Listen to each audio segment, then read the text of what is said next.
ആളുകളെ ഇപ്പൊ ഒരു 30-31 വയസ്സുള്ള ചെറുപ്പക്കാരെ വിളിച്ച് ചോദിച്ചാൽ അവർ പറഞ്ഞു തരും. തഴവ ഉസ്താദ് മഹാനവറുകളിൽ ലോകത്തോട് വിട പറയുന്നതിന് 1 വർഷം മുൻപ് ഉസ്താദിന് വേണ്ടിയുള്ള ഖബർ തീരുമാനിച്ചു. എന്റെ ഖബർ ഇവിടെ വേണം എന്ന് പറഞ്ഞു. സ്ഥലം കാണിച്ചു കൊടുക്കുകയല്ല, ഖബർ വെട്ടാൻ പറഞ്ഞത്ര ആളുകളോട്. അങ്ങനെ ആ ഖബർ വെട്ടി ആ ഖബർ നോക്കിയിരുന്ന് പലപ്പോഴും കരയുമായിരുന്നു മഹാനവറുകൾ. ഖബർ വെട്ടി കഴിഞ്ഞപ്പോ ഉസ്താദ് പറഞ്ഞത്രേ, അതിന് മുകളിലേക്ക് കുറച്ച് കല്ല് വെച്ചങ്ങ് പൊക്കിക്കെട്ടാൻ പറഞ്ഞു. സൈഡ് മുഴുവനും കല്ല് വെച്ചങ്ങ് മറയ്ക്കാൻ പറഞ്ഞു. അപ്പൊ ആളുകൾ ചോദിച്ചു, എന്തിനാ ഉസ്താദ് ഇങ്ങനെ പൊക്കി ആ സൈഡ് മുഴുവനും കല്ല് വെച്ച് മറയ്ക്കുന്ന എന്തിനാ എന്ന് ചോദിച്ചു. അപ്പൊ പറഞ്ഞു, ഞാൻ മരിക്കുന്നത് അന്ന് ഇവിടെ നല്ല വെള്ളപ്പൊക്കമായിരിക്കും, അപ്പൊ അതിലേക്ക് വെള്ളം പോകാതിരിക്കാൻ വേണ്ടിയിട്ടാണ് എന്ന് ഉസ്താദ് പറഞ്ഞത്രേ. എന്തുമാകട്ടെ, 1 വർഷത്തോളം കഴിഞ്ഞു. 1 വർഷത്തിന് ശേഷം ഇന്നും ഇതറിയാവുന്ന ആളുകൾ ഒരുപാട് പേരുണ്ട്. കൊച്ചു കുട്ടികളായിരുന്ന സമയത്തൊക്കെ, 12-13 വല്ലപ്പോഴൊക്കെ ആ ഓർമ്മയുള്ള സമയത്തുള്ള പലരും ഇന്ന് ചെറുപ്രായത്തിൽ ചെറുപ്പക്കാരായിട്ട് ഇപ്പോഴവിടെ ഉണ്ട്, നിങ്ങൾക്കറിയാം. അങ്ങനെ ഒരു ദിവസം ഉസ്താദ് ഈ ലോകത്തോട് വിട പറയുകയാണ്. ഒരു ഞായറാഴ്ച ദിവസം ഈ ലോകത്തോട് മഹാനവറുകൾ വിട പറയുമ്പോ രാവിലെയാണ് ലോകത്തോട് വിട പറയുന്നത്, മരണപ്പെടുന്നത്. കാർമേഘം ഇങ്ങനെ കുമിഞ്ഞുകൂടാൻ തുടങ്ങി. നല്ല മഴയങ്ങ് പെയ്തു. കരുനാഗപ്പള്ളിയുടെ ചരിത്രത്തിലെ വലിയൊരു മഴയായിരുന്നു അത്രേ അത്. ആളുകൾ പറയാണ്, ആ മഴയിൽ ആ പരിസരത്തിലൊക്കെ വെള്ളം പൊങ്ങി. ഈ കല്ലിങ്ങനെ കെട്ടിവെച്ചിരുന്നുകൊണ്ട് ഖബറിലേക്ക് വെള്ളം ഇറങ്ങിയില്ല. ഖബറടക്കുന്ന സമയമായപ്പോ മഴയൊക്കെ അങ്ങ് മാറി. ഓരോരുത്തരുടെയൊക്കെ നാവിന് അല്ലാഹു കൊടുത്ത പവർ എന്താ, എന്തോ അവരങ്ങ് പറഞ്ഞപ്പോ ആ വാക്കിനെ അല്ലാഹു അങ്ങ് കബൂലാക്കിയ പോലെയാ. ചിന്തിക്കണം. സ്വാലിഹീങ്ങൾ ഉമിനീരിന് പവറുണ്ടോ? തെളിയിക്കാം. ദിക്റുകൾ ചൊല്ലുന്ന നാവാണ്. അവരുടെ നാവ് കൊണ്ട് വല്ലതും പറഞ്ഞാൽ അതുകൊണ്ടൊക്കെ സ്വാഭാവികമായും ഗുണം കിട്ടുകയാണ്. ദ്വാരപ്പിക്കുമ്പോഴൊക്കെ വലിയ ഇജാബത്ത് പലർക്കും ഉണ്ടാവാനുള്ള കാരണമൊക്കെ ഈ ബന്ധമാണ്. മഹാനായ പാണക്കാട് സയ്യിദ് മുഹമ്മദ് അലി ശിഹാബ് തങ്ങൾ അല്ലാഹു ദറജകൾ വർദ്ധിപ്പിച്ചു കൊടുക്കുമാറാകട്ടെ. മഹാനവറുകൾ നാവിന്റെ പവർ എനിക്ക് നേരിട്ടറിയാം. അങ്കമാലി എന്ന സ്ഥലത്ത് ഒരു പള്ളിയുമായി ബന്ധപ്പെട്ട വിഷയം നമുക്കറിയാം. അവിടെ സഹോദര സമുദായ അംഗങ്ങൾ കൂടുതലുണ്ട്. അവിടെ ഒരു മുസ്ലിം പള്ളി വരുന്നതിൽ ബുദ്ധിമുട്ടുകളേറെ ഉണ്ടായിരുന്ന ഒരു നാടാണ്. അന്ന് ആ പള്ളിക്ക് കാരണക്കാരനായിരുന്ന ഒരു ഈശോ മാപ്പിള, അദ്ദേഹം ഇവിടെ ലോകത്തോട് വിട പറഞ്ഞു പോയി. ക്രൈസ്തവ സഹോദരനാണ്. അദ്ദേഹത്തിന്റെ അടുത്ത സുഹൃത്തായിരുന്നു എല്ലുപൊടി ഹാജി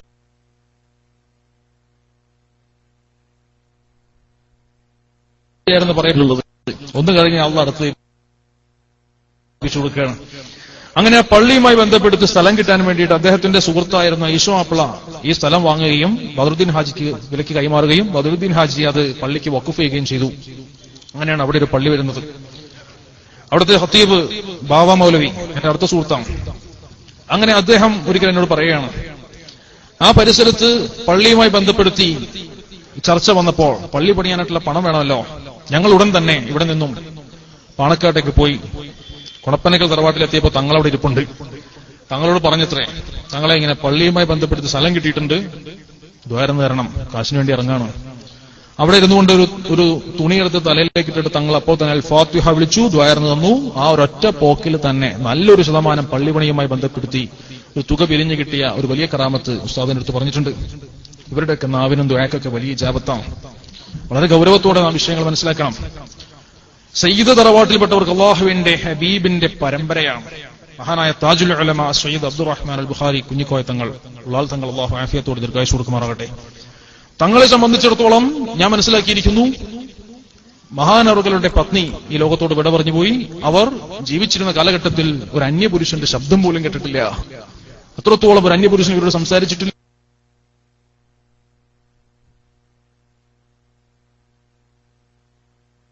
ഇവർ മനസ്സുകൊണ്ടൊന്ന് സ്നേഹിക്കാൻ നമുക്ക് പറ്റണം. സയ്യിദന്മാർക്കൊക്കെ വലിയ പവറാണ്, വലിയ പദവിയാണ്. എന്തുകൊണ്ട് ഈ പദവി കിട്ടുന്നു?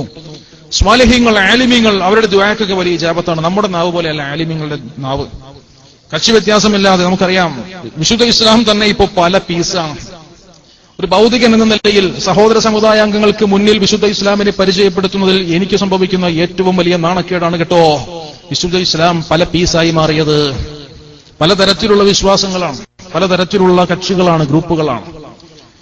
വിശുദ്ധ ഇസ്ലാമിൽ തന്നെയുള്ള യഥാർത്ഥ ത്വരീഖ, ആ ത്വരീഖയെ പിടിച്ചുകൊണ്ട് ജീവിക്കുന്ന ആളുകളെ സംബന്ധിച്ചിടത്തോളം അവർക്കിടയിൽ പല ഗ്രൂപ്പുകൾ ഉണ്ട്. സ്വാഭാവികമായും അത് ഹൈറാണ്.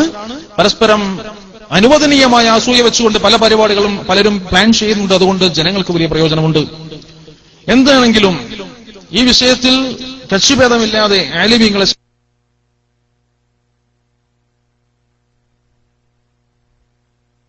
സ്നേഹിക്കുവാൻ ഈ വിനീതിന് സാധിക്കുന്നുണ്ട്. അള്ളാഹു നമുക്കെല്ലാം ആ നല്ല ബുദ്ധി നൽകുമാറാകട്ടെ. ഇവരും നാവ് എന്ന് ഞാൻ പറയുമ്പോ ഇവരുടെ കൂട്ടത്തിൽ പെടാത്തവരാണ് അവർ. ആ ഇൽമ് കിട്ടിയവരാണ്.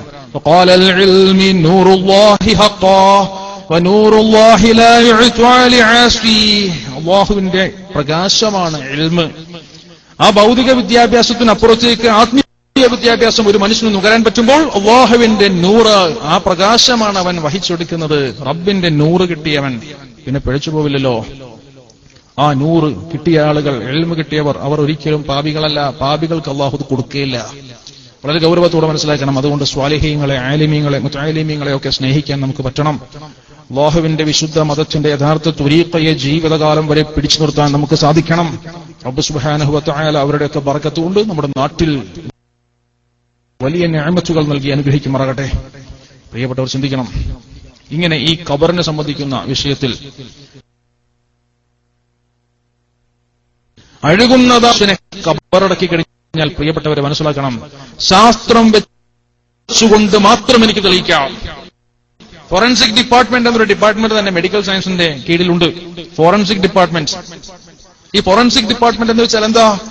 ഒരാളുടെ ഡെഡ് ബോഡി കിട്ടിയാൽ ഇയാൾ മരിച്ചിട്ട് എത്ര നാളായി എന്ന് വ്യക്തമായി പറയാൻ പറ്റും. എത്ര മിനിറ്റായി ഇയാൾ മരിച്ചിട്ട്, എത്ര മണിക്കൂറുകളായി, എത്ര കൊല്ലമായി. നിങ്ങൾ വായിച്ചു 20 ലക്ഷം വർഷം പഴക്കമുള്ള തലയോട്ട് കണ്ടെത്തി. ആരും വായിച്ചില്ല? ഒരാളില്ല. കുറച്ചു പേരുണ്ട്, 1-2 പേരെ കൈവക്കിട്ടുണ്ട്, കണ്ടവരാണ്. 20 ലക്ഷം വർഷം പഴക്കമുള്ള തലയോട്ടി കണ്ടെത്തി. ഇത്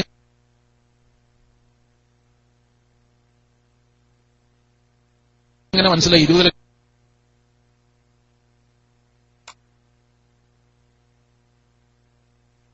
ലക്ഷം വർഷം പഴക്കേണ്ടെന്ന്?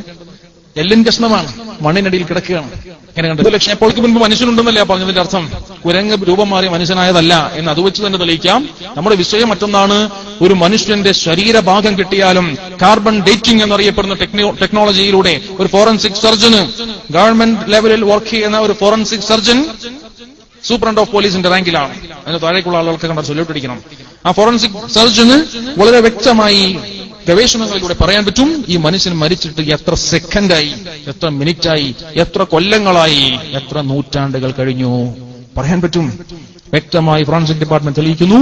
മുസ്ലിമീങ്ങൾ കബറടക്കുന്നത് പോലെ അടക്കപ്പെട്ട പെട്ടിക്കുള്ളിലായിരിക്കുന്ന ഒരു ഡെഡ് ബോഡി 3 ദിവസങ്ങൾ കഴിയുന്നതോടെ കണ്ണുകൾ രണ്ടും ചീഞ്ഞളിഞ്ഞ് പുറത്തുവരും, വയറ് വീർത്ത് പൊട്ടാറാവും.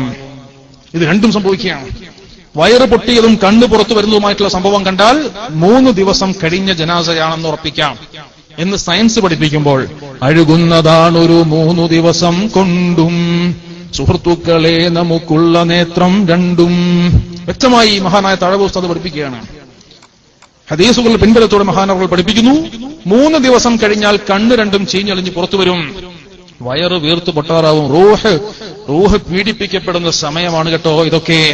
ഒരു മനുഷ്യന്റെ റൂഹിനെ അങ്ങ് പിടിച്ചാൽ റൂഹിന് പിന്നെ ശരീരവുമായി ഒരു ബന്ധമില്ലെന്നല്ല, ശരീരഭാഗങ്ങൾക്കും ആ റൂഹിനും തമ്മിൽ അഭേദ്യമായ ഒരു ബന്ധം നിലനിൽക്കപ്പെടുന്നുണ്ട്. ആ റൂഹ് കണ്ട് പീഡിപ്പിക്കപ്പെടുന്ന ഒരു സാഹചര്യം ഖബറിന്റെ ഉള്ളിൽ നമുക്ക് മനസ്സിലാക്കാൻ പറ്റും. ഈ സമയത്തൊക്കെ നമുക്ക് സഹായങ്ങൾ എത്തിച്ചു കൊടുക്കണം. ഒറ്റയ്ക്കു കിടക്കേണ്ടുന്ന വീടാണേ ഇത്, മാളുണ്ടാക്കി വരലാ വേണ്ടത്. ഒറ്റയ്ക്ക് കിടപടയൊക്കെ കൂട്ടിനുണ്ടല്ലോ, അതിന്റെ ഉള്ളിൽ ഞാൻ ഒറ്റയ്ക്കാണല്ലോ. ഒറ്റയ്ക്ക് കിടക്കേണ്ടതിനെ ഓർത്തിട്ട് കരഞ്ഞിരുന്ന സ്വാലിഹികൾ, സ്വഹാബത്ത്, ഖുലഫാഉർ റാഷിദീങ്ങളിൽപ്പെട്ട പ്രമുഖർ നാം മനസ്സിലാക്കണം. അങ്ങനെ ഒരു സ്ഥലത്ത് ഒറ്റയ്ക്ക് കിടക്കുമ്പോൾ നമുക്കൊരു കൂട്ട് കിട്ടണം. ആ കൂട്ടിന് വേണ്ടി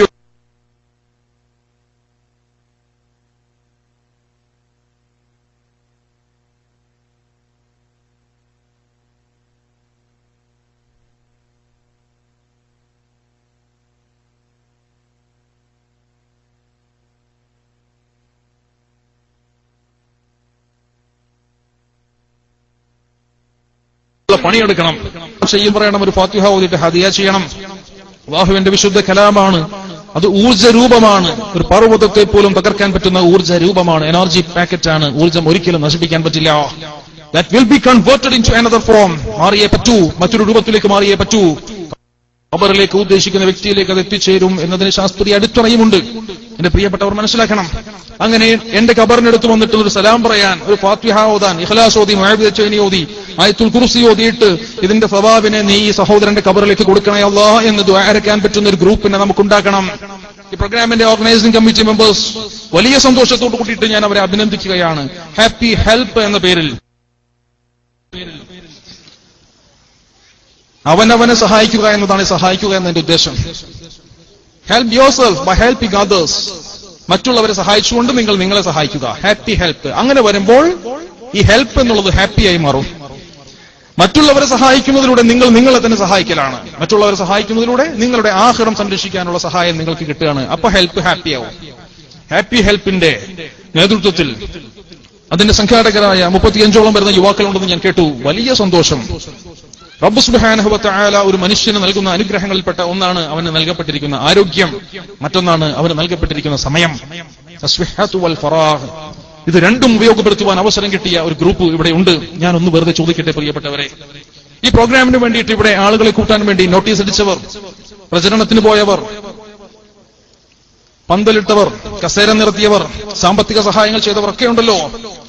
ഇതിന്റെ ഓർഗനൈസിംഗ് കമ്മിറ്റിയിൽപ്പെട്ട 35ഓളം വരുന്ന കുട്ടികൾ, യുവാക്കൾ, അവരിൽപ്പെട്ട ഒരാളെങ്കിലും നാളെ ഈ ലോകത്തോട് വിട പറഞ്ഞെന്ന് കൂട്ടിക്കോ. അല്ലാഹു അവർക്കൊക്കെ നമുക്കൊക്കെ ആഫിയത്തോടെ ദീർഘായുസ്സ് നൽകുമാറാകട്ടെ. ഒരാളെങ്കിലും മരിച്ചു എന്ന് കൂട്ടുക. ബാക്കി 34 ഒരാഴ്ച ഉണ്ടാകുന്നതിനേക്കാൾ വലിയ വിഷമമാണ് ഈ കൂട്ടത്തിൽപ്പെട്ട ഒരാൾ പോയി കഴിഞ്ഞാൽ. അല്ലാഹുവിന്റെ ദീനിനു വേണ്ടിയുള്ള ബന്ധത്തിന്റെ പ്രത്യേകതയാണത്. ഇന്നലെ എന്റെ കൂടെ ഉണ്ടായിരുന്ന അല്ലാഹുവിന്റെ ദീനിനു വേണ്ടിയിട്ട് ഓടി നടന്ന് കാലിൽ പറ്റിയ പൊടി ഷെയർ ചെയ്ത എന്റെ സഹോദരൻ ഇന്ന് ഖബറിന്റെ അടിയിലാണ്. എന്തിനു വേണ്ടിയിട്ടാണ് അവരിതൊക്കെ ചെയ്തത്? ഞാൻ വെറുതെ ഒന്ന് ചോദിക്കട്ടെ, നിങ്ങൾ ഇവിടെ വന്നിരിക്കുന്നത് എന്തുകൊണ്ടാ? ഒരു സീരിയലോ സിനിമയോ കാണുന്ന ലാഘവത്തോടെ വന്നിരിക്കുന്നവരാണ് നിങ്ങൾ എന്ന് ഞാൻ ഒരിക്കലും കരുതുന്നില്ല. എന്തുകൊണ്ട് നിങ്ങൾ ഇവിടെ വന്നിരിക്കുന്നു? എന്തുകൊണ്ട് ഇത്രയും ദൂരം യാത്ര ചെയ്തു? എന്തിനു വേണ്ടിയാണ് ഇവിടെ ഒരു പള്ളിയുള്ളത്? എന്തിനു വേണ്ടിയാണ് ഇവിടെ മദ്രസ സംവിധാനങ്ങളുള്ളത്? ചോദിക്കട്ടെ. ഉത്തരങ്ങൾ നിങ്ങൾ എണ്ണി എണ്ണി പറഞ്ഞാലും അതെന്തിനു വേണ്ടിയാണ് എന്ന് ഞാൻ ഓരോ മറു ചോദ്യം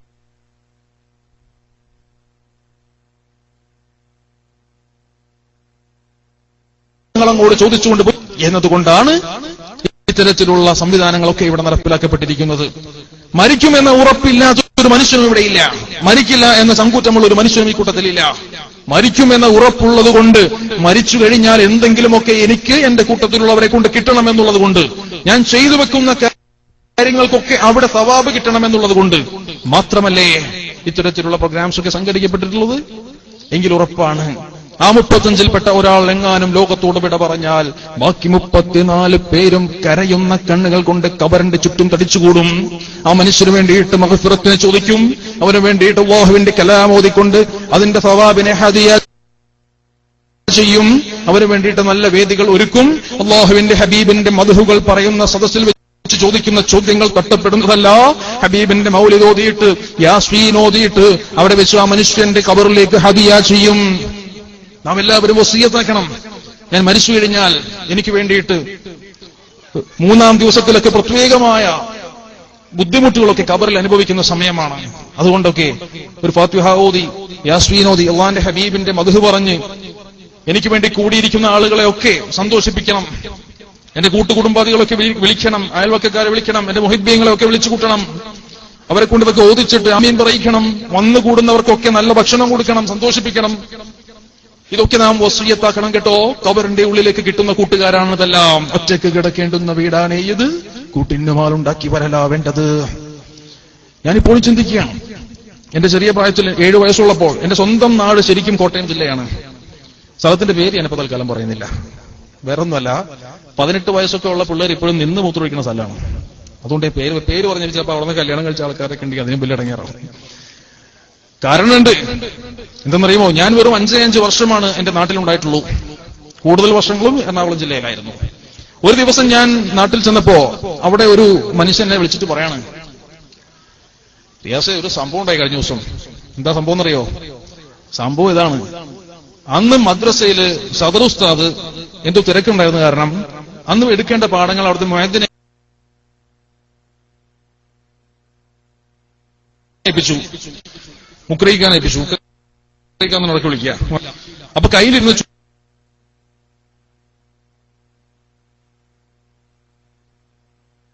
ചൂരി കൊണ്ടിട്ട് അടി വെച്ചു.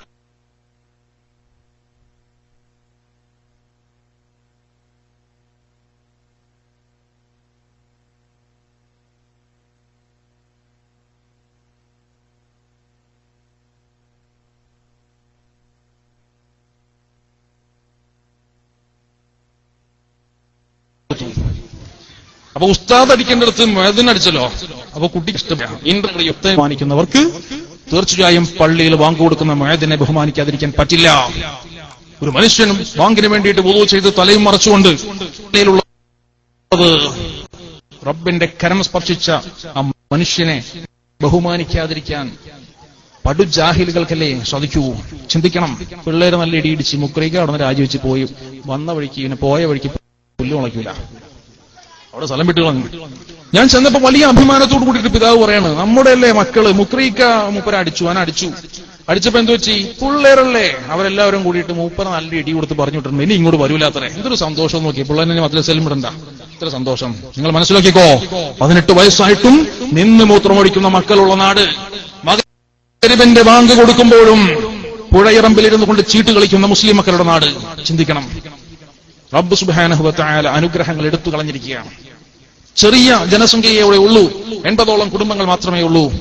ഈ മഹൽ കണ്ടുപിടിക്കരുത്, ആലോചിച്ച് നോക്കി, തെറ്റിദ്ധാരണ വെക്കരുത്. ആ സ്ഥലം എത്രത്തോളം ബറക്കത്തില്ലാത്തതായി പോകാൻ കാരണം എന്താ? ഒരു മുഅദ്ദിന്റെ, ഒരു ആലിമിന്റെ, ഇൽമുള്ള ഒരു മനുഷ്യന്റെ ഗുരുത്വക്കേട് കിട്ടിയ നാടാണ്. ഇതൊക്കെ പൊരുത്തപ്പിടിക്കാതെ എവിടെ പോകാൻ നമുക്ക് ചിന്തിക്കണം. മാതാപിതാക്കളോടുള്ള ഗുരുത്വക്കേടാണെങ്കിൽ എങ്ങനെയും പിടിച്ച് പൊരുത്തപ്പിടിക്കാൻ ഇരിക്കാം. പണ്ഡിതന്മാരോടൊരു പൊരുത്തപ്പെടോ വന്നു പറ്റിയാളുണ്ടല്ലോ, അന്വേഷിച്ച് കണ്ടുപിടിക്കേണ്ടി വരും. അവിടെ ഒന്നും ഉണ്ടാവില്ല. ആള് എവിടെയാണ് ജോലി എന്ന് പറയുന്നത്? അവർ നാടും വീടും വിട്ട് ജോലി ചെയ്യുന്നവരാണ്. അവരന്വേഷിച്ച് കണ്ടെടുത്താൽ വലിയ ബുദ്ധിമുട്ടാണ്. ഗുരുത്വക്കേടും പൊരുത്തക്കേടും അങ്ങനെ കിടക്കുകയും ചെയ്യും. ജീവിതം തന്നെ നഷ്ടത്തിലുമാണ്. അല്ലാഹു കാത്തുരക്ഷിക്കട്ടെ. അതുകൊണ്ട് എന്റെ പ്രിയപ്പെട്ട സഹോദരങ്ങൾ, ഗൗരവത്തോടെ വസിയത്തുകൾ കൊടുക്കണം. ഞാൻ എന്റെ 7ാമത്തെ വയസ്സിൽ ഞാൻ ഓർക്കുകയാണ്, എന്റെ നാട്ടിൽ ഞാൻ അന്നൊക്കെ പോകുന്നത് 40 ദിവസം നാട്ടിലുണ്ടാവും. വല്യുപ്പാന്റെ വല്യുമാടേയും കൂടെ എന്റെ ഉപ്പയും ഉമ്മയൊക്കെ ഉണ്ടാവും. ഉപ്പ വീട്ടിൽ നിന്നാണ് പിന്നെ ആലുവയിലോട്ട് ജോലിക്ക് വരുന്നത്. അങ്ങനെ ഒരു ദിവസത്തിൽ ഞാനിപ്പോഴും ചിന്തിക്കുകയാണ്, എന്റെ വല്യുപ്പ, അദ്ദേഹം ലോകം വിട്ടു പിരിഞ്ഞു. അല്ലാഹു ഖബറിടം വിശാലമാക്കി കൊടുക്കട്ടെ. നിങ്ങൾ ചിന്തിക്കണം, ഇത്രയും നീളമുള്ള ഒരു ടോർച്ച് എടുത്തിട്ട് കക്ഷത്ത് വെച്ചിട്ട് രാവിലെ 8 മണിക്ക് വീട്ടിൽ നിന്ന് ഇങ്ങനെ ഇറങ്ങി ഒരു പാടം കടന്ന് അങ്ങേ അറ്റത്ത് കിഴക്കേക്കര എന്ന പേരുള്ള ഒരു സ്ഥലമുണ്ട്, അങ്ങോട്ട് പോകും. അവിടെ ഒരു ബിസിനസ് ഉണ്ട്, കച്ചവടം ചെയ്യാൻ വേണ്ടിയിട്ട്. രാവിലെ 8 മണിയാകുമ്പോൾ പോകും. രാത്രിയിൽ ഒരു 10 മണിക്ക് ശേഷമാണ് തിരിച്ചു വരിക. രാത്രിയിൽ വരാൻ വേണ്ടി ടോർച്ച് എടുത്തിട്ട് ഉള്ള പോക്ക് ഞാൻ ഇപ്പോഴും ഇങ്ങനെ ഓർത്ത് കണ്ടു നിൽക്കാറുണ്ട് മനസ്സിൽ. അങ്ങനെ ഒരു ദിവസം ഞാനിങ്ങനെ കളിച്ചുകൊണ്ടൊക്കെ ഇരിക്കുമ്പോ എന്തൊക്കെയോ ഇവരിങ്ങനെ സംസാരിച്ചുകൊണ്ടിരിക്കുന്ന കൂട്ടത്തിൽ വെല്ലുപ്പ എന്നെ വിളിച്ചിട്ട് പറഞ്ഞാ, ഞാൻ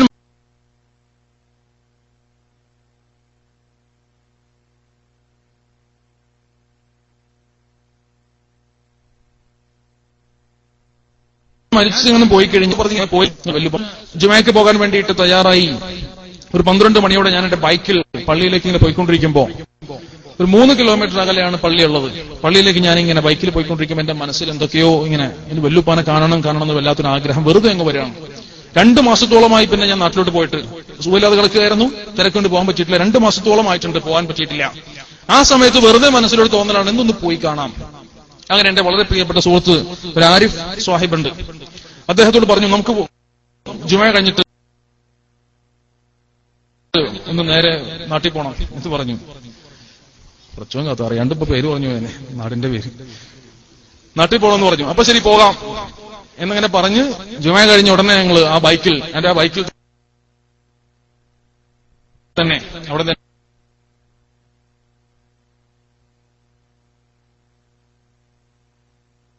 60 കിലോമീറ്ററോളം സന്തോഷിച്ചു. 2 മാസം മുൻപ് കാണുമ്പോഴുള്ള കോലമല്ല. ഞാനിങ്ങനെ തലയുടെ ഭാഗത്തേക്കിങ്ങനെ മാറി നിൽക്കുകയാണ്. വല്ലാത്ത വിഷമത്തിൽ നിൽക്കണം. എന്തോ അല്ലാതെ ക്ഷീണിച്ചു പോയല്ലോ എന്നുള്ള മട്ടിൽ ഞാൻ നിൽക്കുകയാണ്. നോക്കുമ്പോ വായിൽ പല്ലൊക്കെ കൊഴിഞ്ഞിട്ടുണ്ട്. ഈ ചൂണ്ടുവിരലിങ്ങനെ വായിലിങ്ങനെ കവളിലിങ്ങനെ കുത്തിയിട്ട് ഒരു കുഴി പോലെ ഉണ്ടാക്കി ഈ വായിന്റെ തൊലിയോടൊപ്പം ഈ വിരലും ഇങ്ങനെ കടിച്ചുകൊണ്ട് മോണ കൊണ്ട് കടിച്ചുകൊണ്ട് ഇങ്ങനെ നോക്കുകയാണ്, എപ്പോഴും ഇങ്ങനെ നോക്കുകയാണ്. അപ്പൊ എന്റെ വാപ്പയുടെ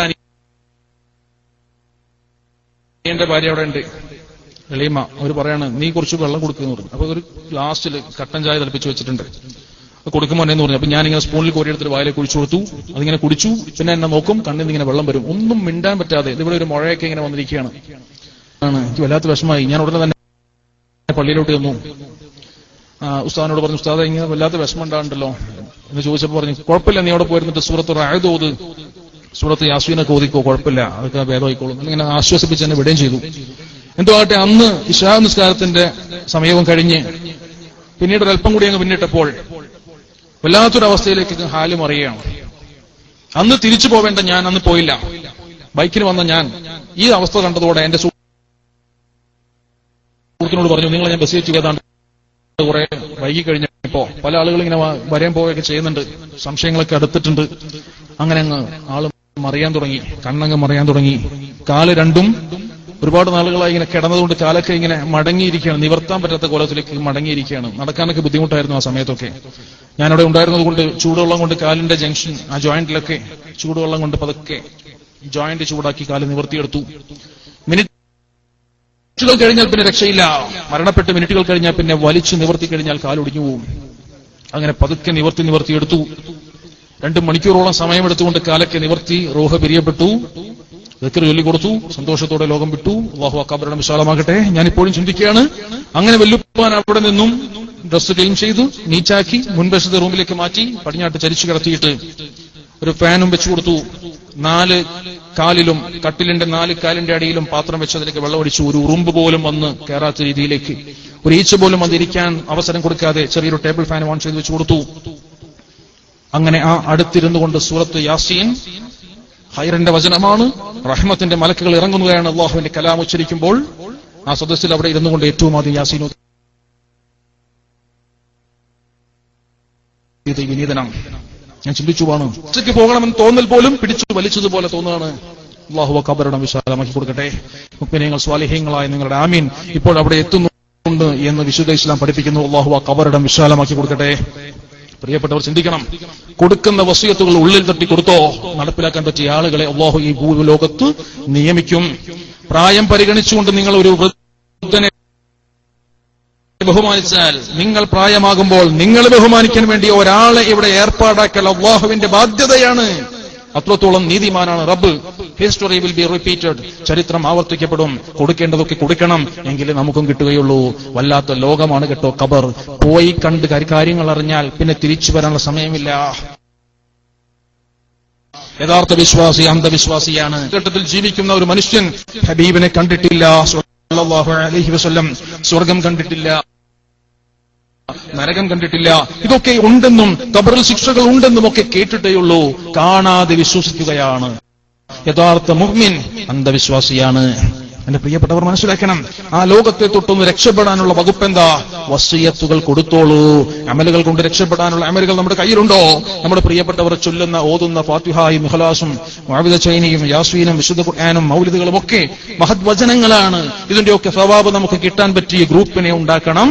ഒറ്റക്ക് കിടക്കേണ്ട വീടാണേ ഇത്, കൂട്ടിന് മാളുണ്ടാക്കി വരല വേണ്ടത്. ഈ ആഗ്രഹം ഉള്ള പ്രിയപ്പെട്ട രക്ഷിതാക്കളെ, നിങ്ങളുടെ മക്കളെ ഹാപ്പി ഹെൽപ്പിലേക്കൊന്ന് പറഞ്ഞു വിട്ടോ, ഒരു മെമ്പർഷിപ്പ് പഠിപ്പിച്ചോ. അതിന്റെ ബയോളൊക്കെ നോക്കിയിട്ട് എത്ര പ്രായമുള്ളവർക്കാണ് അതിന്റെ മെമ്പർഷിപ്പ് കിട്ടുക എന്നൊക്കെ അതിനകത്തുണ്ടാകും. അതനുസരിച്ച് പള്ളിയുമായി ബന്ധിപ്പിക്കണം, ഈ സംഘടനകളുമായി ബന്ധിപ്പിക്കണം. എന്തിനു വേണ്ടിയിട്ടാ? നിങ്ങളൊന്ന് മരണപ്പെട്ടാലും ഈ 35 പേരും വീട്ടിൽ വരും. അവർ ദീനിന് വേണ്ടി പ്രവർത്തിക്കുന്നവരാണ്. അവരുടെ ദുആക്ക് ഇജാബത്തുണ്ട്. അവരുടെ പ്രവർത്തനങ്ങൾ അല്ലാഹു സ്വീകരിക്കുന്നുണ്ട്. ഇഖ്ലാസുള്ള പ്രവർത്തനമാക്കി അല്ലാഹു മാറ്റുമാറാകട്ടെ. ഇതിനൊക്കെ വേണ്ടിയിട്ട് നാം ഒന്ന് പണിപ്പെടണം. നഷ്ടപ്പെട്ടാൽ തിരിച്ചൊരു യാത്രയില്ല. പോയ വഴിക്കൊരു യാത്രയുണ്ടോ? ഉമ്മാന്റെ ഗർഭാശയത്തിലേക്ക് പോയി 1 കൊല്ലം കൂടി ജീവിക്കണം, പോട്ടെ ഒരു ദിവസം ഒന്ന് ജീവിക്കണമെന്ന് ആഗ്രഹിച്ചാൽ നടപ്പുണ്ടോ? വന്ന വഴിക്കൊരു യാത്രയില്ല. ഈ ലോകവും വിട്ടുകൊണ്ട് മറ്റൊരു ലോകത്തേക്ക് നിങ്ങൾ യാത്രയാക്കപ്പെട്ടാൽ, ഒരു ഡെലിവറി കൂടി നടന്നു കഴിഞ്ഞാൽ പിന്നെ തിരിച്ചൊരു യാത്രയില്ല കേട്ടോ. കാര്യങ്ങൾ ഇവിടെ വെച്ചുകൊണ്ട് അറിഞ്ഞ് മനസ്സിലാക്കി പഠിച്ച് അതനുസരിച്ച് പ്രവർത്തിച്ച് കിട്ടേണ്ട ഗുരുത്വവും പൊരുത്തവും സമ്പാദിക്കുന്നതിലാണ് ബുദ്ധിയുള്ളത്. അല്ലാഹു അത്തരം ബുദ്ധിമാന്മാരെ നമ്മെ എല്ലാം ഉൾപ്പെടുത്തുമാറാകട്ടെ. വല്ലാത്തൊരു വീടാണ് ഖബർ. നാം കണ്ടു. അങ്ങനെ നമുക്ക് വേണ്ടി ദ്വാരക്കുന്ന ഒരു ഗ്രൂപ്പിനെ ഉണ്ടാക്കി എടുക്കൽ നമ്മുടെ ബാധ്യതയാണ് എന്ന് നാം മനസ്സിലാക്കണം. മാത്രമല്ല, ഈ ഖബറിന്റെ അവസ്ഥകളെ പറ്റി പറയുമ്പോൾ അതുമായി ബന്ധപ്പെടുത്തിയിട്ടുള്ള പ്രകൃതി ദുരന്തങ്ങൾ നാം മനസ്സിലാക്കി. അതിൽ ഈ കാണുന്ന ചിത്രം നിങ്ങളൊന്ന് മനസ്സിലാക്കണം. ഒരു മനുഷ്യൻ അവന്റെ ജീവിത കാലഘട്ടത്തിൽ ഏറ്റവും അവസാനമായി കണ്ടൊരു ചിത്രമാണത്. ഒരുവൻ അവന്റെ ജീവിതത്തിൽ അവസാനം കണ്ട ചിത്രം സുനാമി തിരമാലകൾ വീശിയടിച്ച് തെങ്ങോളം പൊക്കത്തിലങ്ങ് ഉയർന്നു വന്നിട്ട് നിമിഷങ്ങൾക്കുള്ളിൽ ആ സ്ഥലം തന്നെ തിരിച്ചെടുത്തു കൊണ്ടുപോകാൻ തക്ക ശക്തിയുള്ള കടൽ അടിച്ചു വരുന്ന രംഗം ആ മനുഷ്യൻ തന്റെ ക്യാമറയിൽ പകർത്തി. 2004 ഡിസംബർ മാസത്തിലാണ് ചിത്രം പകർത്തുന്നത്. 2006 ജൂൺ മാസത്തിലാണ് ഈ ചിത്രം പുറത്തു കിട്ടുന്നത്. ഈ പ്രദേശം ഇന്ന് ഭൂമിയിലില്ല. ഭൂമിയുടെ ഭൂപടം എടുത്ത് പരിശോധിച്ചാൽ ഈ ഒരു പ്രദേശം നിങ്ങൾക്ക് ഇന്തോനേഷ്യയിൽ കാണാൻ പറ്റില്ല. കടൽ വിഴുങ്ങിക്കൊണ്ടുപോയി, ആ കര മുഴുവനും അടിച്ചെടുത്തുകൊണ്ടുപോയി. ഈ ചിത്രമെടുത്ത മനുഷ്യൻ ജീവിച്ചിരിപ്പില്ല. ഉറപ്പല്ലേ? സ്ഥലമില്ലെങ്കിൽ പിന്നെ ആളുണ്ടാവില്ല. 2006 ജൂൺ മാസത്തിൽ 1.5 വർഷങ്ങൾക്ക് ശേഷം കടലിൽ നിന്നും കണ്ടെടുത്ത ഡിജിറ്റൽ ക്യാമറയ്ക്കുള്ളിലെ മെമ്മറി കാർഡിൽ നിന്നും കോപ്പിയെടുത്ത ചിത്രം ഒരു മനുഷ്യൻ അവന്റെ ജീവിത കാലഘട്ടത്തിൽ ഏറ്റവും അവസാനം കണ്ട രംഗമാണത്. പ്രിയപ്പെട്ടവർ ചിന്തിക്കണം, പല തരത്തിലാണ് പ്രകൃതി ദുരന്തങ്ങൾ നമ്മെ വേട്ടയാടുന്നത്. ഈ വിഷയങ്ങളൊക്കെ വളരെ ഗൗരവത്തോടെ മനസ്സിലാക്കണം. ഇതൊക്കെ ഏതു നിമിഷവും ഏത് രീതിയിലും നമുക്ക് വരാൻ സാധ്യതയുണ്ടെന്ന് അറിഞ്ഞുകൊണ്ട് നമ്മുടെ പ്രവർത്തനങ്ങളെ നിയന്ത്രിക്കണം. ഹറാമായ വിഷയങ്ങളെ തൊട്ടൊന്ന് മാറി നിൽക്കണം. ക്ഷണികമായ സുഖത്തിനും സൗഖ്യത്തിനും സന്തോഷത്തിനും വേണ്ടി ഹറാമായ മാർഗങ്ങളെ പിൻപറ്റുന്ന രീതിയുണ്ടെങ്കിൽ നിർബന്ധമായും ഈ മജ്ലിസോടെ നാം അത് ഒഴിവാക്കണം. അള്ളാഹുവിന്റെ സുഖലോക സ്വർഗത്തിനു വേണ്ടി ഒരൽപ്പം ത്യാഗം സഹിക്കാൻ നാം തയ്യാറാവണം. സാന്ദർഭികമായി സദസ്സിനെ ഉപയോഗപ്പെടുത്തിക്കൊണ്ട് തന്നെ ഈ വിനീതൻ വസിയത്താക്കുകയാണ്. എന്നെങ്കിലും ഈ വിനീതൻ ലോകത്തോട് വിട പറഞ്ഞു എന്ന് നിങ്ങൾ കേട്ടാൽ, എന്റെ പ്രിയപ്പെട്ട സഹോദരങ്ങൾ, പുരുഷന്മാരൊക്കെ ജനാസ മറമാടുന്നതിന് മുൻപാണ് അറിവെങ്കിൽ നിങ്ങൾ ഹനഫി മദ്ഹബിലുള്ളവരായതുകൊണ്ട് മറഞ്ഞ മയ്യത്തിനു മേൽ നിസ്കാരം നിങ്ങൾക്കില്ലല്ലോ. ആ സമയത്ത് അറിഞ്ഞാൽ അതുമായി അള്ളാഹു സമയം ഒരുക്കി തന്നാൽ നിങ്ങളൊക്കെ നിസ്കരിക്കണം, മയ്യത്ത് നിസ്കരിക്കണം. സഹോദരിമാർക്ക് മയ്യത്ത് നിസ്കാരം സുന്നത്ത് പോലുമില്ല. അതുകൊണ്ട് ഒരു ഫാത്തിഹായും ഇഖ്ലാസും മുഅവ്വിദ് സൈനിയും ആയത്തുൽ കുർസിയും ഒക്കെ ഓതിയിട്ട് നിങ്ങൾ ആ ഖബറിലേക്ക് ഈ വിനീതന് വേണ്ടിയിട്ട് ഹദിയ ചെയ്യണം എന്ന് പ്രത്യേകം വസിയത്താക്കുന്നു. ബിസ്മില്ലാഹിർ റഹ്മാനിർ റഹീം. അള്ളാഹു നമ്മുടെ വസിയത്തുകളെ കബൂൽ ചെയ്യുമാറാകട്ടെ. ഇത്തരത്തിലുള്ള സാഹചര്യങ്ങൾ മുഴുവനും നാം ഉപയോഗിക്കണം. പൊരുത്തപ്പെടിക്കേണ്ട കാര്യങ്ങളൊക്കെ പൊരുത്തപ്പെടിക്കണം. ഇന്ന് തന്നെ ചിന്തിക്കണം, മരിക്കുമെന്ന് ഉറപ്പാണ്. മരിച്ചു കഴിയുമ്പോൾ ഒരു ലോകമുണ്ടെന്ന് ഉറപ്പാണ്. അള്ളാഹു നീതിമാനുമാണ്. നാം ആരെയെങ്കിലുമൊക്കെ വിഷമിപ്പിച്ചിട്ടുണ്ടെങ്കിൽ ആ വിഷമിപ്പിക്കപ്പെട്ട മനുഷ്യനെ വിളിച്ച് പൊരുത്തപ്പെടിക്കാതെ റബ്ബ് സുബ്ഹാനഹു വ തആല ഒരിക്കലും നമുക്ക് പൊരുത്തപ്പെട്ടു തരില്ല. വളരെ ഗൗരവത്തോടെ വിഷയം നാം മനസ്സിലാക്കണം. കടബാധ്യതകളൊക്കെ ഒന്നുകിൽ എഴുതി വെക്കണം, ആളുകളെ ഏൽപ്പിക്കണം, കൊടുത്തു വീട്ടാൻ പറ്റുന്നതൊക്കെ കൊടുത്തു വീട്ടണം. വാങ്ങിക്കുന്ന ആർജവം കൊടുത്തു വീട്ടാനും ഉണ്ടാവണം. കടബാധ്യതയുള്ള ആളുകളുടെ മേൽ ജനാസംസ്കരിക്കുവാൻ കാരുണ്യത്തിന്റെ പ്രവാചകൻ തയ്യാറായിട്ടില്ല കേട്ടോ. വളരെ ഗൗരവം. അനാവശ്യമായി ആരോടെങ്കിലും ഒക്കെ സംസാരിച്ചിട്ടുണ്ടെങ്കിൽ വിളിച്ചിട്ട് പറയണം, അറിയാതെ പറ്റിപ്പോയതാണ് സഹോദര, പൊരുത്തപ്പെടണം. ഒരു മനുഷ്യന്റെ ഏറ്റവും വലിയ ഭാഗ്യം എന്തെന്നറിയുമോ? മരിക്കുന്നതിന് മുൻപ് ഒരാളുടെ കൈ പിടിച്ചിട്ട് നിങ്ങൾ എനിക്ക് പൊരുത്തപ്പെട്ടു തരണം കേട്ടോ എന്ന് പറയാൻ ഒരു സാഹചര്യം ഇല്ലാത്ത രീതിയിൽ ജീവിക്കലാണ്. ഒരാളോട് ഒന്ന് പൊരുത്തപ്പെടണം കേട്ടോ എന്ന് പറയാനുള്ള സാഹചര്യം ഇല്ല. പടച്ചോൻ കാത്ത് അൽഹംദുലില്ലാ അന്ന് നമുക്കൊരു മനുഷ്യന് ചിന്തയുണ്ടോ? വലിയ ഭാഗ്യമാണ്. ഒരാളെയും അറിഞ്ഞുകൊണ്ട് നിങ്ങൾ ദ്രോഹിച്ചിട്ടില്ലെങ്കിൽ വലിയ ഭാഗ്യമാണ്. ഒരാളുടെയും കൈപിടിച്ചിട്ട് എന്നോടൊന്ന് പൊരുത്തപ്പെടണം കേട്ടോ എന്ന് പറയാനൊരു സാഹചര്യം ഉണ്ടാക്കാത്ത രീതിയിലേക്കുള്ള ജീവിതം നമ്മുടെ നാവിനെ നിയന്ത്രിച്ചുകൊണ്ട് നാം നടത്തണം. സഹോദരിമാർ വളരെ ഗൗരവത്തോടെ ചിന്തിക്കണം. ഗീബത്തും നമീമത്തും ഒക്കെ ഏറ്റവും കൂടുതൽ കാണുന്നത് സ്ത്രീകളുടെ ഭാഗത്താണ്. കണ്ടതും കേട്ടതും ഒക്കെ പറയൽ. ഇതേ സംബന്ധിച്ച് ഇൻഷാ അല്ലാഹ് വിശദമായ ചർച്ച നാളെ വരുന്നുണ്ട്. നിർബന്ധമായി നിങ്ങൾ സദസ്സിൽ പങ്കെടുക്കണം. ജീവിതത്തിൽ മാറ്റങ്ങൾ വരുത്താൻ പറ്റും. നമ്മുടെ ഹജ്ജ് ചെയ്യാൻ വേണ്ടിയിട്ടൊക്കെ തീരുമാനാക്കിയിട്ട് ആളുകൾ ഈ പൊരുത്തപ്പെടിക്കാൻ വേണ്ടി വയലൊക്കെ കേട്ട് പ്രഭാഷണങ്ങളൊക്കെ കേട്ട് സീഡികളൊക്കെ കണ്ട് പോകുന്നതിന് മുൻപ് കുടുംബക്കാരോടൊക്കെ യാത്ര പറഞ്ഞിട്ട് പോകണം. മരിക്കാൻ പോകുന്നു എന്ന ഉറപ്പോട് കൂടിയിട്ട് വീട്ടിൽ നിന്ന് ഇറങ്ങണമെന്നാ. തിരിച്ചു വരുന്നൊരു ഉറപ്പില്ലാതെ ഇറങ്ങണം. കടബാധ്യതകളൊക്കെ തീർക്കണം. മക്കളെയൊക്കെ വിളിച്ച് കാര്യങ്ങളൊക്കെ പറഞ്ഞ് ഏർപ്പാടാക്കണം. പൊരുത്തപ്പെടിക്കേണ്ട ആളുകളെ പോയി കണ്ടിട്ട് തെറ്റ് പറ്റിപ്പോയി, അറിയാതെ പറ്റിപ്പോയതാണ്, എനിക്ക് ക്ഷമിച്ചു തരണം. നിങ്ങൾ പൊരുത്തപ്പെട്ടാലല്ലാതെ അല്ലാഹു പൊരുത്തപ്പെടുന്ന പ്രശ്നമില്ല. അതുകൊണ്ട് തീർച്ചയായും സഹോദര എനിക്ക് നീ പൊരുത്തപ്പെടണം കേട്ടോ എന്ന് എന്താണോ അയാളെ പറ്റി പറഞ്ഞത് അതേപ്പറ്റി അത് വിശദമായി പറഞ്ഞു കൊടുത്തുകൊണ്ട് പൊരുത്തപ്പെടിക്കണം. നിങ്ങളെപ്പറ്റി ഇന്ന സ്ഥലത്ത് വെച്ച് ഞാൻ ഇന്നത് പറഞ്ഞു പോയിട്ടുണ്ട്, എന്റെ അറിവുകേട് കൊണ്ട് പറ്റിപ്പോയതാണ്, അവിടെ ഇന്ന ആൾക്കാരൊക്കെ ഉണ്ടായിരുന്നു, ഇൻഷാ അല്ലാഹ് ഞാനത് തിരുത്തും, നിങ്ങൾ എനിക്ക് പൊരുത്തപ്പെട്ട് തരണം എന്ന് പറയണമെന്ന് മതം പഠിപ്പിക്കുന്നു. അത്ഭുതത്തോടെ ഞാൻ പല പൊരുത്തപ്പെടിക്കലുകളും കാണാൻ ഭാഗ്യം കിട്ടിയിട്ടുണ്ട്. ഭാഗ്യം എന്നുള്ളത് ഇൻവെർട്ടർ കോമയിലാണ്. മനസ്സിലാക്കണം, ഭാഗ്യം കിട്ടിയിട്ടുണ്ട്. ഹജ്ജിനൊക്കെ പോകാൻ തീരുമാനമായി കഴിയുമ്പോഴേക്കും അവസാനം ഇങ്ങനെ വീടുകൾ കയറി ഇറങ്ങിയിട്ട് ഇങ്ങനെ യാത്ര പറയലുണ്ടല്ലോ. അപ്പൊ ഹജ്ജിന് പോകുന്ന ആൾക്കാർ കയറി ചെല്ലുന്ന എങ്ങനെയെന്നറിയോ? പിന്നെ ഞാൻ ഹജ്ജിന് പോവാണ്, ഞാനെങ്ങാനും ഹജ്ജിന് ചെന്നിട്ട് കഅബയുടെ കില്ല എങ്ങാനും പിടിച്ച് നിനക്കെതിരെ ദ്വാരന്നാലുണ്ടല്ലോ, അതിന്റെയൊക്കെ കാര്യം പൊക്കാണ് എന്നുള്ള മട്ടിലാണ് പൊരുത്തി പിടിക്കാൻ പോണത്. ഞാനെങ്ങാനും അവിടെ എത്തിക്കഴിഞ്ഞാൽ കഅബയുടെ കില്ല പിടിച്ച് ദ്വാരന്നാൽ ഇജാബത്തുണ്ട്, ഞാൻ പോണത് എങ്ങോട്ടെന്ന് അറിയാലോ എന്ന മട്ടിലാണ് യാത്ര പറയാൻ പോവല്. ചിന്തിക്കണം പ്രിയപ്പെട്ടവരെ. ഇതൊക്കെ ഇങ്ങനെ പറഞ്ഞ് ഒരു ചായയൊക്കെ കുടിച്ച് എല്ലായി അവസാനം ഇറങ്ങാൻ നേരത്തെ ലാസ്റ്റ് പടി അങ്ങ് ചവിട്ടി കഴിയുമ്പോൾ തിരിഞ്ഞു നിന്നിട്ട് പറയും, പിന്നെ വല്ലതൊക്കെ ഉണ്ടെങ്കിൽ പൊരുത്തപ്പെട്ടേ കിട്ടാ.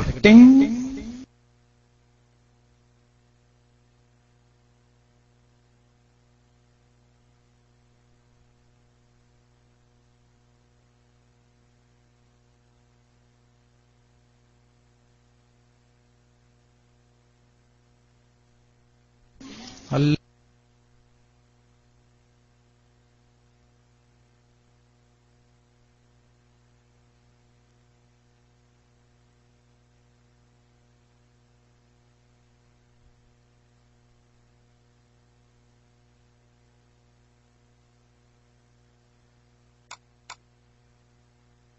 ഉഷാർ പൊരുത്തപ്പിടിക്കലാണ്. ബുദ്ധിയുള്ളവൻ മാറിയെന്ന് ചിന്തിക്കും, അവന്റെ 3.5 ലക്ഷം പോയി. അതുകൊണ്ട് ലോകത്ത് പലതരത്തിലാണ് മരണങ്ങൾ നടക്കുന്നത്. പത്രവാർത്തകൾ നമ്മെ ഒരുപാട് വിഷമിപ്പിക്കുന്നതാണ്. ഇതൊന്നും കാണേണ്ട ഒരു ദുർവിധി നമുക്കാർക്കുമില്ല എന്നത് വലിയ അനുഗ്രഹമായി കൊണ്ട് നാം മനസ്സിലാക്കണം. സഹോദര രാജ്യങ്ങളിലൊക്കെ മുസൽമാനായി പിറന്നതിന്റെ ബുദ്ധിമുട്ടുകൾ ആളുകൾ അനുഭവിക്കുന്നുണ്ട്. ചിന്തിക്കണം, ഇത്തരത്തിലുള്ള ഒരു കാഴ്ചയും കാണേണ്ട ഒരു സാഹചര്യം മതസൗഹാർദ്ദം നിലനിർത്തപ്പെടുന്ന നമ്മുടെ നാട്ടിലില്ല. അള്ളാഹു ഈ സൗഹാർദ്ദം കാലാകാലത്തോളം നിലനിർത്തി അനുഗ്രഹിക്കുമാറാകട്ടെ. അള്ളാഹുവിന്റെ ഹബീബ് തിരുനബി സ്വല്ലല്ലാഹു അലൈഹി വസല്ലമ തങ്ങളുടെ 58ാമത്തെ വയസ്സിലാണ് വിശുദ്ധ ഇസ്ലാം കേരളത്തിലേക്ക് കടന്നു വരുന്നത്. വിശുദ്ധ ഇസ്ലാം ഇന്ത്യ മഹാരാജ്യത്ത് ഏറ്റവും ആദ്യമായി കടന്നു വരുന്നത് കൊച്ചു കേരളത്തിലൂടെയാണ്. വടക്ക് കൊടുങ്ങല്ലൂർ ഭാഗത്താണ്. ഈ ദീനുമായി വിശുദ്ധ ഇസ്ലാമുമായി ഇന്ത്യയിലേക്ക് കടന്നു വന്നവർ മറ്റാരുമല്ല, തിരു സ്വഹാബത്താണ്. അല്ലാഹുവിന്റെ ഹബീബിന്റെ അനുചരന്മാർക്ക് കടന്നു വന്ന സ്വഹാബിയാര മഹാനായ തമീമുൽ അൻസ്വാർ റളിയല്ലാഹു അൻഹുവാണ്. മഹാനായ മാലിക് ഇബ്നു ദിനാർ റളിയല്ലാഹു അൻഹു കടന്നു വരുന്നതിന് 2 വർഷങ്ങൾക്ക് മുൻപ് AD 627 മഹാനായ തമീമുൽ അൻസ്വാർ റളിയല്ലാഹു അൻഹു ഇന്ത്യ മഹാരാജ്യത്തിൽ ഏറ്റവും ആദ്യം കേരളക്കരയിലേക്ക് കടന്നു വന്നിട്ടുണ്ട്. അത്രത്തോളം പാരമ്പര്യമാണ്. AD 629 ഇന്ത്യയിലെ ഏറ്റവും ആദ്യത്തെ പള്ളി നമുക്കറിയാം കൊടുങ്ങല്ലൂരിലെ ചെരമാൻ ജുമാ മസ്ജിദ് നിലവിൽ വരുന്നത് AD 629 AD 627 സ്വഹാബത്ത് കേരളത്തിൽ വരുന്നത്. നമുക്കറിയാം ഈ പാരമ്പര്യം അന്ന് മുതൽ സംരക്ഷിക്കപ്പെട്ടിട്ടുണ്ട്. ആ കാലഘട്ടം മുതൽ മതസൗഹാർദ്ദം നിലനിർത്തപ്പെട്ടിട്ടുണ്ട്. വിശുദ്ധമായ ഇസ്ലാമിന്റെ പാരമ്പര്യത്തിൽ സഹോദര സമുദായാംഗങ്ങളെ ബഹുമാനിക്കണമെന്ന് പഠിപ്പിക്കുന്നുണ്ട്. വളരെ വ്യക്തമായി ഈ വിഷയങ്ങളൊക്കെ മനസ്സിലാക്കി ഉൾക്കൊണ്ട് ജീവിക്കുവാൻ അല്ലാഹു ഭാഗ്യം നൽകിയ നാടാണ് കൊച്ചു കേരളം. ഈ കേരളത്തെ സംബന്ധിച്ചിടത്തോളം കേരളത്തിലെ രാജാവായിരുന്ന ചേരമാൻ പെരുമാൾ കുലശേഖരവർമ്മ മഹാനവറുകൾ തമീമുൽ അൻസ്വാർ റളിയല്ലാഹു അൻഹുമായുള്ള കൂടിക്കാഴ്ചയിൽ ഹബീബിനെ പറ്റി മനസ്സിലാക്കുകയും അങ്ങനെ എനിക്ക് ആ പ്രവാചകനെ ഒന്ന് കാണണമല്ലോ എന്ന ആഗ്രഹം രാജാവിന്റെ മനസ്സിലേക്ക് കടന്നു വരികയും നിങ്ങൾ തിരിച്ചു വരുന്ന വഴിയിൽ എന്നെയും കൂട്ടണമെന്ന് പറയുകയും ചെയ്തു. യഥാർത്ഥത്തിൽ ഈ സ്വഹാബത്ത് കേരളം ഉദ്ദേശിച്ചു വന്നതല്ല.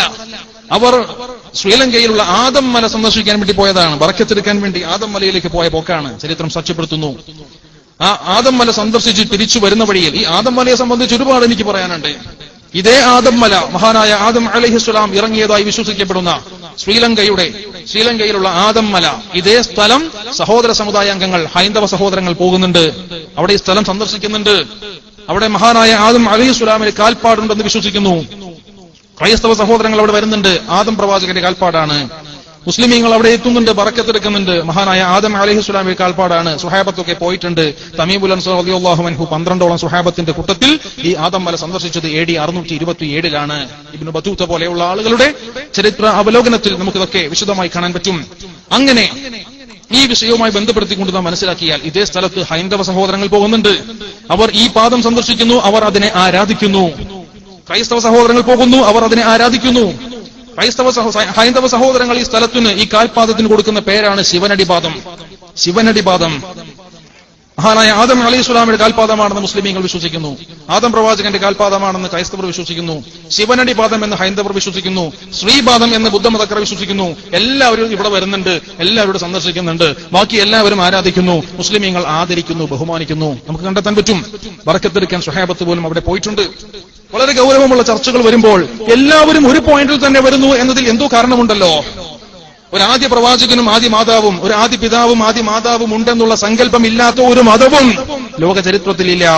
അത് മഹാനായ ആദം അലൈഹിസ്സലാം ഹവ്വ റളിയല്ലാഹു അൻഹയാണ് എന്ന് വ്യക്തമായിരിക്കെ തന്നെ ഈ വിഷയം ക്രൈസ്തവ സഹോദരങ്ങളുടെ ഗ്രന്ഥങ്ങളിലും പ്രതിപാദിക്കുമ്പോൾ ഹൈന്ദവ സഹോദരങ്ങളുടെ ഗ്രന്ഥത്തിലും ഈ വിഷയത്തെ സംബന്ധിക്കുന്ന സൂചനകളുണ്ട്. ഒരു ആദ്യ മാതാവും ആദ്യ പിതാവും ഹൈന്ദവ സഹോദരങ്ങൾക്കുമുണ്ട്. മാതാജ പാർവതി ദേവി പിതാദേവോ മഹേശ്വര. പരമശിവൻ പിതാവും പാർവതി ദേവി മാതാവുമാണ്. ശിവപാർവതി ദമ്പതിമാരുടെ ചരിത്രത്തിലുണ്ടാകുന്ന കൂടിച്ചേരലും വിരഹവും എല്ലാം ആദം അലൈഹിസ്സലാമിന്റെയും ഹവ്വ റളിയല്ലാഹു അൻഹയുടെയും ജീവിതവുമായി ബന്ധപ്പെടുത്തി നോക്കുമ്പോൾ തുലനം ചെയ്യുമ്പോൾ കണ്ടെത്താൻ പറ്റുന്നുണ്ട്. വലിയ വിഷയമാണ്. വിശുദ്ധ കഅബ ചരിത്രവും ശാസ്ത്രവും എന്നറിയപ്പെടുന്ന 3 മണിക്കൂറോളം നീണ്ടു നിൽക്കുന്ന ഒരു വിഷയത്തിൽ ഇതെല്ലാം ഇൻഷാ അല്ലാഹ് പ്രതിപാദിക്കുന്നുണ്ട്. അല്ലാഹു തൗഫീഖ് നൽകിയാൽ നമുക്ക് വീണ്ടും കാണാം. അല്ലാഹു തൗഫീഖ് നൽകുമാറാകട്ടെ. ചുരുക്കത്തിൽ ഈ കേരളക്കരയെ സംബന്ധിച്ചിടത്തോളം ചേരമാൻ പെരുമാൾ രാജാവ് തിരിച്ചുപോയി ഹബീബിനെ കാണുന്ന രംഗം, അള്ളാഹിന്റെ റസൂലിനെ കാണാൻ വേണ്ടിയിട്ട് ചേരമാൻ പെരുമാൾ രാജാവ് ഇവിടെ നിന്ന് പോകുമ്പോ കാണിക്ക വെക്കാൻ വേണ്ടിയിട്ട്, ഒരു സന്തോഷം വെക്കാൻ വേണ്ടിയിട്ട്, ഒരു ഹദിയ കൊടുക്കാൻ വേണ്ടിയിട്ട് ഒരു സാധനം ഇവിടുന്ന് കൊണ്ടുപോകുന്നുണ്ട്. കേരളത്തിലേക്ക് തിരിച്ചു വന്ന സ്വഹാബത്ത് 12ഓളം സ്വഹാബത്തിൽ 5 പേർ തിരിച്ചിവിടെ വരികയും ബാക്കിയുള്ളവർ ഗുജറാത്ത് ഭാഗത്തേക്ക് പോയിട്ട് പിന്നീട് സിംഗപ്പൂർ, മലേഷ്യ പോലെയുള്ള കിഴക്കൻ രാജ്യങ്ങളിലേക്ക് പോവുകയും തമീമുൽ അൻസാർ റളിയല്ലാഹു അൻഹു അവരുടെ നേതാവുകയും കറങ്ങി തിരിഞ്ഞ് ചെന്നൈയിലെത്തുകയും ചെന്നൈയിൽ മഹാനായ തമീമുൽ അൻസാർ റളിയല്ലാഹു അൻഹു വഫാത്താവുകയും ചെയ്തു എന്നാണ് ചരിത്രം. ബാക്കിയുള്ള 7 പേർ ചേരമാൻ പെരുമാൾ രാജാവിന്റെ കൂടെ മക്കത്തേക്ക് പോകുന്നുണ്ട്, സൗദി അറേബ്യയിലേക്ക് പോകുന്നുണ്ട്.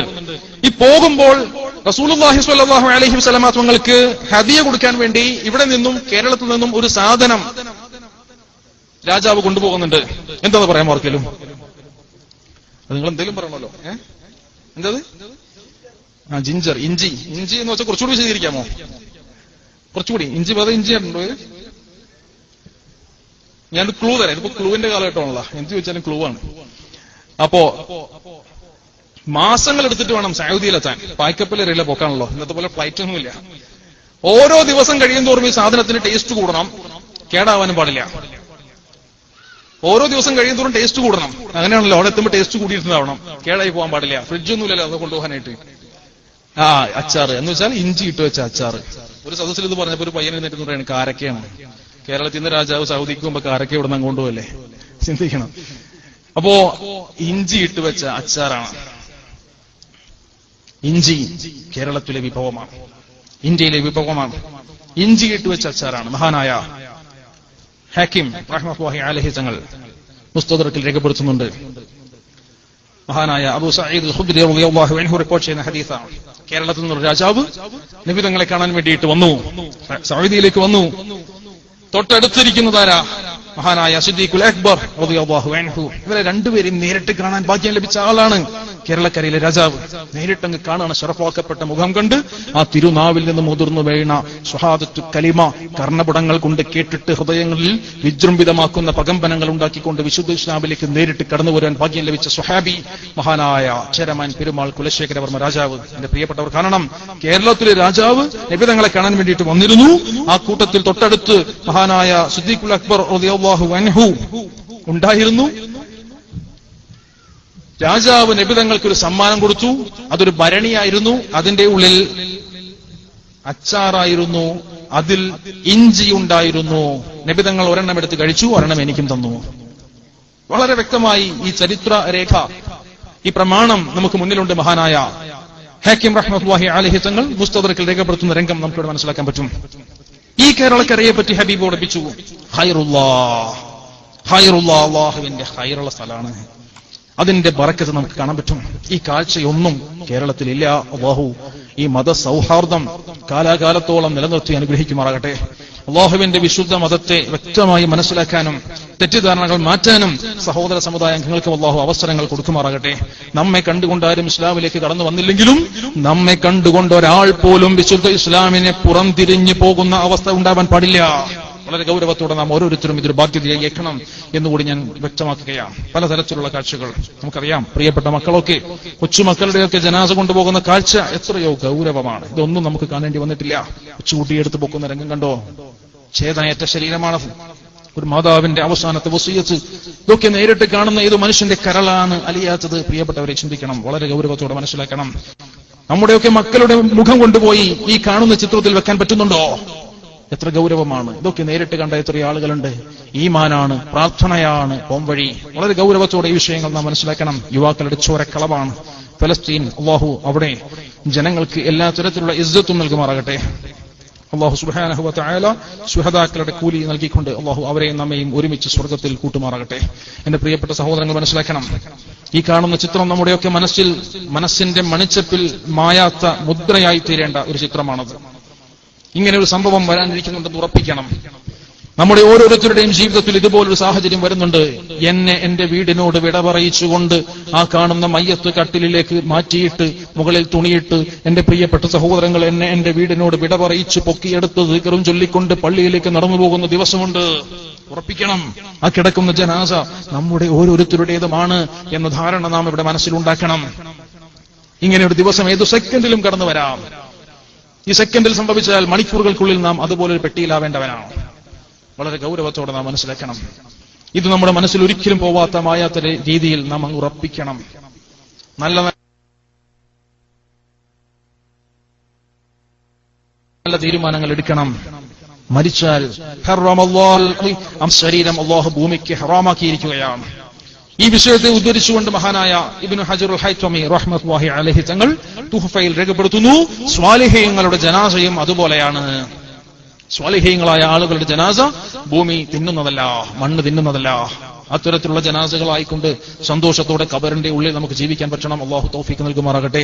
വളരെ ഗൗരവത്തോടെ ഈ വിഷയം നാം മനസ്സിലാക്കണം. നമുക്കറിയാം, എറണാകുളം ജില്ലയിലെ ഏറ്റവും വലിയ മഹല്ലാണ് കണ്ടന്തറ. ആ കണ്ടന്തറ മഹലിൽ ഈ കഴിഞ്ഞ 1.5 വർഷങ്ങൾക്ക് മുൻപ് 50ഓളം വർഷം പഴക്കമുള്ള ഒരു ഖബർ അവിടെ താത്തിയപ്പോൾ, മറ്റൊരു മനുഷ്യന് വേണ്ടിയിട്ട് ഖബർ താത്തുമ്പോൾ അവിടെ തുണി പോലും തുരുമ്പിക്കാത്ത ജനാസ നേരിട്ട് കണ്ടു. കമ്മിറ്റി വളരെ വ്യക്തമായി സാക്ഷ്യപ്പെടുത്തുന്നു, 6.5 50 വർഷമായി ആ ഭാഗത്ത് ഖബർ അടക്കിയിട്ടില്ല. വ്യക്തമാണ്. തുണി പോലും തുരുമ്പിക്കാത്ത ജനാസ നേരിട്ട് കണ്ടതാണ്. നേരിട്ട് കാണുന്നതിനേക്കാൾ വലിയ തെളിവ് മറ്റൊന്നില്ലല്ലോ. 1 eye witness is better than 10 ear witnesses. നേരിട്ട് കാണുന്ന ഒരാൾ ചെവി കൊണ്ട് കേൾക്കുന്ന 10 പേരെക്കാൾ വലുതാണ്. നേരിട്ട് കണ്ട ആളുകൾ ഇന്നും ജീവിച്ചിരിപ്പുണ്ട്. ആ പള്ളിയിലെ പണ്ഡിതൻ നേരിട്ട് വന്ന് സാക്ഷ്യപ്പെടുത്തിയതാണ്. കമ്മിറ്റിക്കാർ വ്യക്തമായി സാക്ഷ്യപ്പെടുത്തുന്നു, അങ്ങനെ ഒരു ഖബർ അവിടെ ഇല്ല, 50 വർഷത്തിനിപ്പുറം ഇല്ല. ജനാസ പോലും തുരുമ്പിക്കാത്ത ആളുകൾ പലരും നമ്മുടെയൊക്കെ പരിസരത്തുള്ള ഖബർസ്ഥാനിലൊക്കെ കിടപ്പുണ്ടായിരിക്കാം. അവരുടെയൊക്കെ ബറക്കത്ത് കൊണ്ട് അല്ലാഹു നമ്മുടെയൊക്കെ ഈമാൻ സലാമത്താക്കി നൽകുമാറാകട്ടെ. മരിക്കുന്ന സമയത്ത് പൂർണ്ണമായ കാമിലായ ഈമാനോടുകൂടി അല്ലാഹു നമ്മെ മരിപ്പിക്കുമാറാകട്ടെ. എന്റെ പ്രിയപ്പെട്ട സഹോദരങ്ങൾ, ഇൻഷാ അല്ലാഹ് ഇതുമായി ബന്ധപ്പെടുത്തി കൂടുതൽ ചർച്ചകൾ, വിശുദ്ധ ഇസ്ലാമിലെ കർമാനുഷ്ഠാനങ്ങളുമായി ബന്ധപ്പെടുത്തിയുള്ള ചർച്ചകളൊക്കെ അടുത്ത ദിവസം വരുന്നുണ്ട്. മാത്രമല്ല, ഈ വിനീതൻ ഇപ്പോൾ സംസാരിച്ച ഈ വിഷയത്തിൽ ഏതാണ്ട് ഒരു 30-35% മാത്രമാണ് കവർ ചെയ്യാൻ പറ്റിയിട്ടുള്ളൂ. ജനനവുമായി ബന്ധപ്പെട്ട് ഒരുപാട് ശാസ്ത്ര രഹസ്യങ്ങൾ വിട്ടുപോയിട്ടുണ്ട് സമയക്കുറവ് കൊണ്ടാണ്. അതുമായി ബന്ധപ്പെടുത്തിയിട്ടുള്ള വിഷയങ്ങളുടെ CDs ഇൻഷാ അല്ലാഹ് നാളത്തേക്ക് ഇവിടെ എത്തിക്കുന്നതാണ്. ആവശ്യമുള്ള ആളുകൾക്കൊക്കെ നാളെ അത് കളക്ട് ചെയ്യാൻ പറ്റും. നാളെ സംസാരിക്കുന്ന വിഷയവുമായി ബന്ധപ്പെടുത്തിയ CD ഇൻഷാ അല്ലാഹ് ഇവിടെ സ്റ്റോളിൽ ഇൻഷാ അല്ലാഹ് നാളത്തേക്ക് ഞങ്ങൾ അറേഞ്ച് ചെയ്യുന്നുണ്ട്. അത് കിട്ടും. അതുപോലെ തന്നെ മറ്റിതര വിഷയങ്ങൾ, 10 വയസ്സുവരെയുള്ള കുട്ടികളുടെ വിഷയങ്ങൾ ശ്രദ്ധിക്കേണ്ട സന്താന പരിപാലനം മതശാസ്ത്ര വീക്ഷണത്തിൽ എന്ന പേരിൽ കുട്ടികളെ വളർത്തുമ്പോൾ ശ്രദ്ധിക്കേണ്ട വിഷയങ്ങളെ സംബന്ധിക്കുന്ന വിശദമായൊരു പഠനം, അതുമായി ബന്ധപ്പെടുത്തിയ CDs അവൈലബിൾ ആണ്. അല്ലാഹുവിന്റെ റസൂൽ സ്വല്ലല്ലാഹു അലൈഹി വസല്ലം തങ്ങളുടെ ഭൗതിക പ്രത്യേകതകൾ എടുത്തു പറയുന്ന ഇങ്ങനെ ഒരു നേതാവിനെ ലോക ചരിത്രത്തിൽ ജീവിച്ചിരിക്കുന്നതോ മരിച്ചുപോയതോ ആയ നേതാക്കന്മാരുടെ കൂട്ടത്തിൽ എണ്ണിയാൽ ഞങ്ങൾ പരിചയപ്പെടുത്തുന്ന പ്രത്യേകതകൾ ഉള്ള ഒരു നേതാവിനെ, ഒരു പ്രത്യേകതയെങ്കിലും ഉള്ള ഒരു നേതാവിനെ ലോകത്ത് കണ്ടെത്താൻ പറ്റില്ല. ആഗോള പ്രവാചകൻ ഇന്ത്യക്കെതിരെ ഒരു ക്രിയാത്മക പ്രതിരോധം. ഫ്രാഗ്രൻസ് ഓഫ് മദീന, കരുനാഗപ്പള്ളിയിൽ വന്ദന ഓഡിറ്റോറിയത്തിൽ നടന്ന 3 മണിക്കൂറോളം നീണ്ടുനിന്ന പ്രഭാഷണത്തിന്റെ ഒരു CD ഇൻഷാ അല്ലാഹ് അതും ആവശ്യമുള്ളവർക്ക് നാളെ എത്തിക്കുന്നതാണ്. നിങ്ങൾക്ക് സ്റ്റോളിൽ നിന്നും കളക്ട് ചെയ്യാൻ പറ്റും. അതോടൊപ്പം വിവിധ വിഷയങ്ങളുമായി ബന്ധപ്പെടുത്തിയിട്ടുള്ള പ്രധാനപ്പെട്ട നമ്മുടെ ജീവിതത്തിൽ അറിഞ്ഞിരിക്കേണ്ട എല്ലാം നേർക്കുനേരിങ്ങനെ ഒരു പ്രഭാഷണത്തിന്റെ വേദിയിൽ സംസാരിക്കാൻ പറ്റിയില്ലെങ്കിലും മനസ്സിലാക്കാൻ പറ്റുന്ന വിഷയങ്ങളൊക്കെ CDs ആയിട്ട് അവൈലബിൾ ആണ്. ആവശ്യമുള്ളവർക്കൊക്കെ നാളെ ഇൻഷാ അല്ലാഹ് കളക്ട് ചെയ്യാം. റബ്ബിന്റെ തൗഫീഖ് കൊണ്ട് 314ാമത്തെ പ്രോഗ്രാമാണ് ഈ കേരളക്കരയിൽ ഇപ്പോൾ നടന്നുകൊണ്ടിരിക്കുന്നത്. ഇന്ന് ഈ പ്രോഗ്രാം 313ാമത്തെ പ്രോഗ്രാം ഈ കഴിഞ്ഞ ദിവസം ചൊവ്വാഴ്ച ദിവസം മലപ്പുറം ജില്ലയിലെ നിലമ്പൂർ എന്ന സ്ഥലത്ത് കരളായി എന്ന പ്രദേശത്ത് നടക്കുകയാണ്. 313 കഴിഞ്ഞു, 314ാമത്തേതാണ് ഉള്ളത്.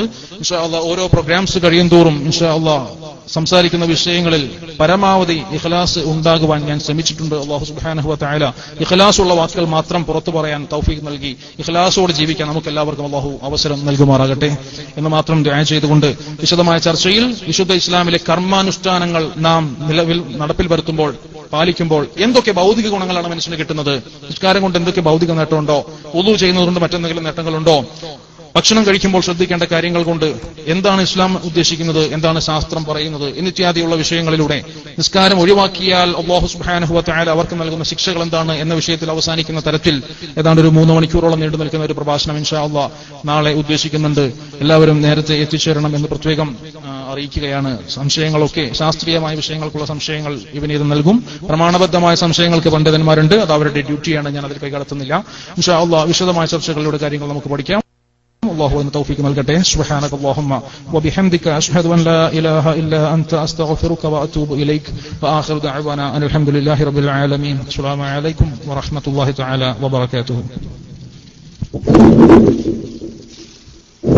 السلام عليكم ورحمة الله. ഒരു ദുആയോടുകൂടി ഇൻഷാ അല്ലാഹ് നമുക്ക് ഇന്നത്തെ പരിപാടി നിർത്താം. സമയം ഇത്തിരി നീണ്ടുപോയിട്ടുണ്ട്. പ്രശസ്ത പണ്ഡിതൻ ബഹുമാന്യനായ doctor B B Muhammad Riyas അവർ നടത്തിയ വേറിട്ട ഒരു വിജ്ഞാനത്തിന്റെ മഹത്തായ ഒരു സംരംഭത്തിനാണ്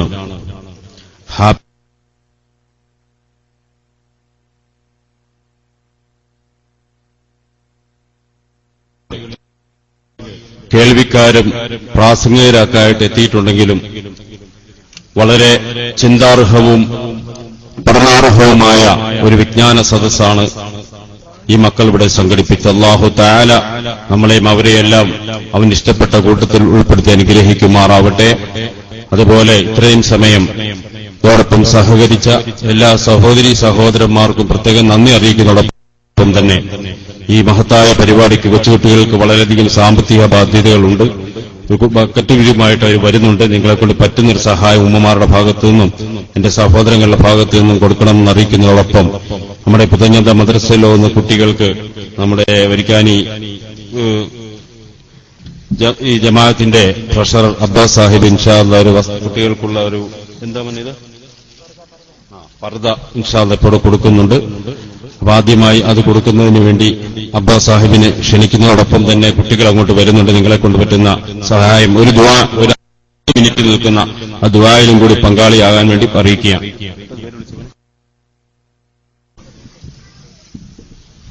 ഏറ്റുവാങ്ങുന്നതിന് വേണ്ടി കുട്ടികൾ അൽഫിയ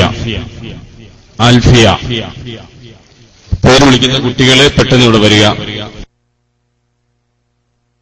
അൽഫിയ, സാഫ്, ഹസ്ന അബ്ബാസ്, മുബിയ സലീം, നാദിയ നവാസ്, സോന, ആസിയ ഷബീർ. ഈ കുട്ടികൾ എത്രയും വേഗം ഇവിടെ വന്നിത് ഏറ്റുവാങ്ങണമെന്ന് അറിയിക്കുകയാണ്.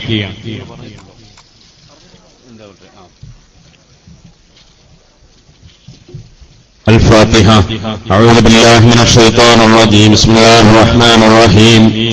الحمد لله رب العالمين الرحمن الرحيم مالك يوم الدين إياك نعبد وإياك نستعين اهدنا الصراط المستقيم صراط الذين أنعمت عليهم غير المغضوب عليهم ولا الضالين آمين. بسم الله الرحمن الرحيم. قل هو الله أحد الله الصمد لم يلد ولم يولد ولم يكن له كفوا أحد. بسم الله الرحمن الرحيم. قل هو الله أحد الله الصمد لم يلد ولم يولد ولم يكن له كفوا أحد. بسم الله الرحمن الرحيم. قل هو الله أحد الله الصمد لم يلد ولم يولد ولم يكن له كفوا أحد. بسم الله الرحمن الرحيم. قل أعوذ برب الفلق من شر ما خلق ومن شر غاسق إذا وقب من شر النفاثات في العقد ومن شر حاسد إذا حسد. بسم الله الرحمن الرحيم. قل أعوذ برب الناس ملك الناس إله الناس من شر الوسواس الخناس الذي يوسوس في صدور الناس من الجنة والناس. الحمد لله رب العالمين. اللهم صل على سيدنا محمد وعلى آل سيدنا محمد كما صليت على إبراهيم وعلى آل إبراهيم وبارك على محمد وعلى آل محمد كما باركت على إبراهيم وعلى آل إبراهيم في العالمين إنك حميد مجيد. رحمن وجل جادنا بنا റഹ്മാനാകുന്ന തമ്പുരാനെ, നിന്റെ പരിശുദ്ധതയിൽ പറയുന്ന സ്ഥലത്ത് ഞങ്ങളോട് ഒരുമിച്ച് കൂടിയിരിക്കുന്നത് പോലെ നിന്റെ മുത്തഖീങ്ങളാകുന്ന ദാസന്മാർക്ക് വേണ്ടി തയ്യാർ ചെയ്തിട്ടുള്ള സ്വർഗീയ ലോകത്ത് ഞങ്ങളെ ഉൾക്കൊള്ളിക്കണേ തമ്പുരാനെ. റഹ്മാനാകുന്ന അല്ലാഹുവേ, ഇന്ന് ഞങ്ങൾ കേട്ട് മനസ്സിലാക്കിയ കാര്യം ഞങ്ങളുടെ ജീവിതത്തിൽ പടച്ചവനെ ഒരു ആത്മീയമാകുന്ന ഉന്നമത്തിനും നേട്ടത്തിനും ഒരു കാരണമാക്കി നീ തരണേ റഹ്മാനെ. അല്ലാഹുവേ, ഈ സദസ്സിൽ പങ്കെടുത്തിരിക്കുന്ന പലരും പല വിഷമങ്ങൾ ഉള്ളവരാണ് തമ്പുരാനെ. എല്ലാവരുടെയും രഹസ്യമായ കാര്യങ്ങൾ പരസ്യമായി അറിയുന്ന നാഥ, എല്ലാവരുടെയും ബുദ്ധിമുട്ടുകളും പ്രയാസങ്ങളും സങ്കടങ്ങളും നീ മാറ്റിത്തരണേ അല്ലാഹ്. അല്ലാഹുവേ, ക്യാൻസർ രോഗം ശഫയാകുന്നതിനു വേണ്ടി മുബാറക്കാകുന്ന ഈ മജ്ലിസിൽ ദുആ ചെയ്യാൻ വസിയത്ത് ചെയ്തിട്ടുണ്ട് തമ്പുരാനെ. കരുണക്കടലാകുന്ന അല്ലാഹുവേ, മദീന മുനവ്വറയിൽ മുഹമ്മദ് മുസ്തഫ സല്ലല്ലാഹു അലൈഹി വസല്ലം തങ്ങളുടെ ബർക്കത്ത് കൊണ്ട് തമ്പുരാനെ, ആരാണോ മാരകമാകുന്ന രോഗത്തിന് അടിമപ്പെട്ടിരിക്കുന്നത്, കരുണക്കടലാകുന്ന അല്ലാഹുവേ, രോഗം നീ പരിപൂർണമായി ശിഫ നൽകണേ തമ്പുരാനെ.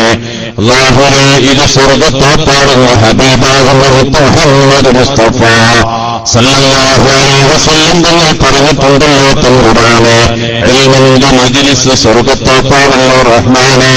അല്ലാഹുവേ, ആയിരക്കണക്കിന് ആൾക്കാർ തിങ്ങിക്കൂടിയിരിക്കുന്ന മജ്ലിസിൽ വെച്ച് ദുആ നീ തട്ടിക്കളയല്ലേ അല്ലാഹ്.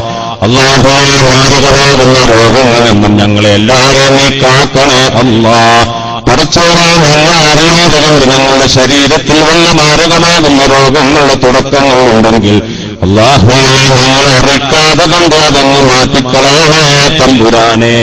പടച്ചോനെ, അപകടങ്ങളിൽ നിന്നും അപകടമരണങ്ങളിൽ നിന്നും ഈമാനില്ലാത്ത മോശമായ സാഹചര്യങ്ങളിൽ നിന്നും ഞങ്ങളെല്ലാവരെയും കാക്കണേ റഹ്മാനെ. അല്ലാഹുവേ, ഞങ്ങൾ മരണപ്പെട്ടുപോയ എല്ലാവർക്കും നീ പുറത്തു കൊടുക്കണേ തമ്പുരാനെ.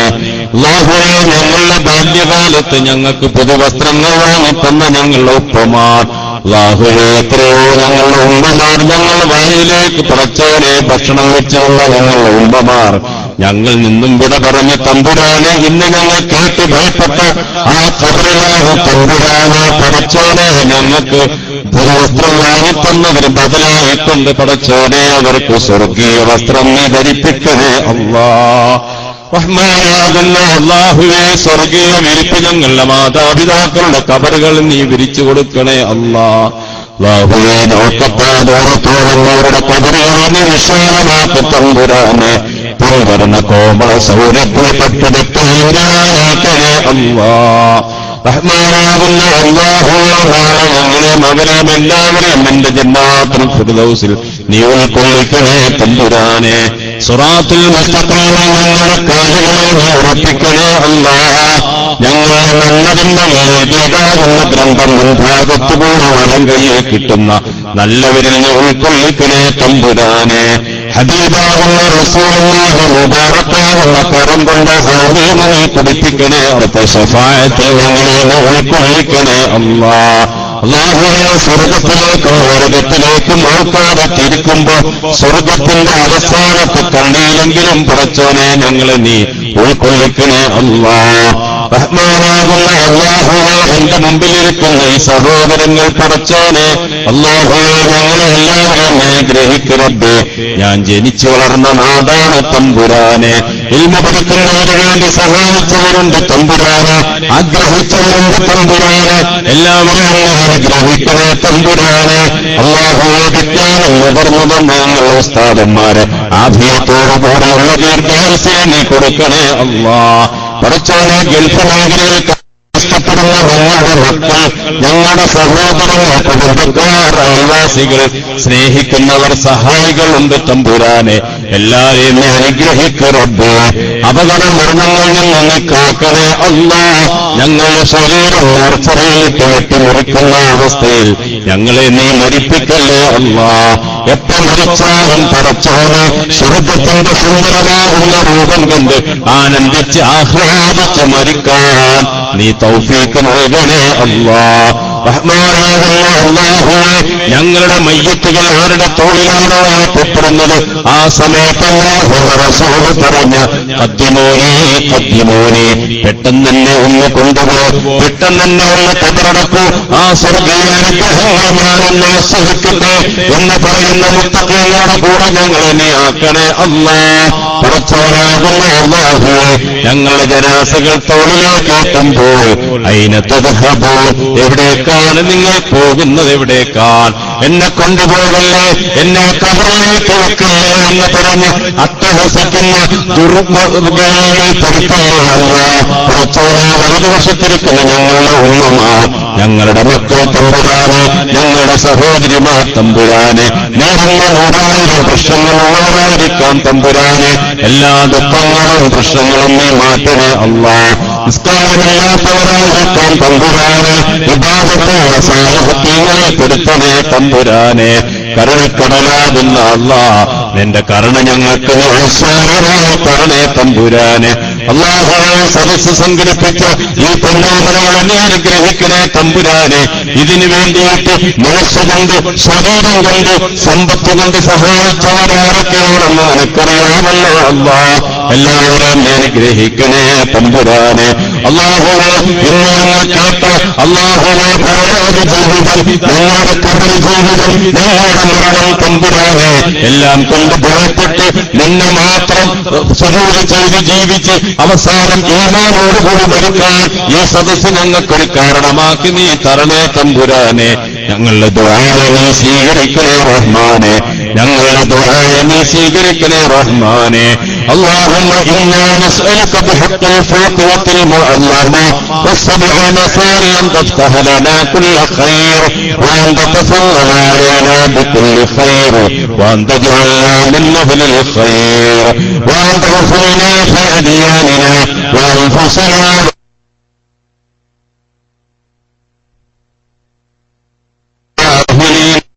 وأولادنا ناظر وسهر ومرض وبؤس وضير، إنك ولي كل خير ومتفضل بكل خير ومعطي لكل خير.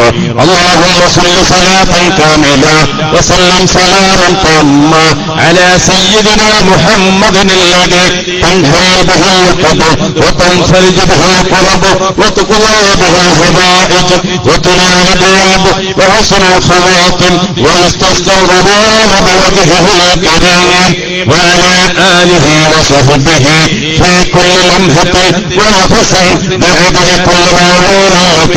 اللهم ربنا اغفر لنا ولإخواننا الذين سبقونا بالإيمان ولا تجعل في قلوبنا غير الذين آمنوا ربنا إنك رؤوف رحيم. اللهم اجعلنا من أهل الجنة ولا تجعلنا من أهل النار. ربنا آتنا في الدنيا حسنة وفي الآخرة حسنة وقنا عذاب النار. صلى الله تعالى وسلم على خير خلقه سيدنا محمد وآله وصحبه أجمعين. آمين. سبحان ربك رب العزة عما يصفون وسلام على المرسلين والحمد لله رب العالمين.